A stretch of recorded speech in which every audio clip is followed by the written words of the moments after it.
फैसलाबाद से मोहम्मद अशफाक मुगल। पासपोर्ट बनवाना हुआ मुहाल, अर्जेंट भी 3 माह गुजर जाने के बावजूद ना मिल सका।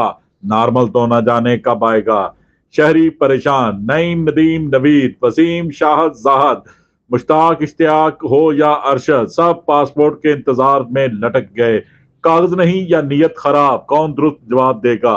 हर कोई पासपोर्ट बनवाने के चक्कर में लंबी लाइनें, भारी फीसें, अर्जेंट उतार कर इंतजार की सूली पर लटक गया। 3 दिन अर्जेंट आने वाला, अब 3 माह बाद भी कुछ पता नहीं। नॉर्मल 10 से 15 रोज तक आसानी तैयार होकर मिल जाने वाला, अब 6 माह गुजर जाने के बावजूद भी अंडर प्रोसेस। कौन जिम्मेदार। जदीद दौर में कंप्यूटराइज निजाम में भी ताखीर, समझ से बालातर। देखते रहिए GS न्यूज। इस वीडियो को लाइक करें, हमारे चैनल को सब्सक्राइब कर बेल आइकन जरूर प्रेस करें।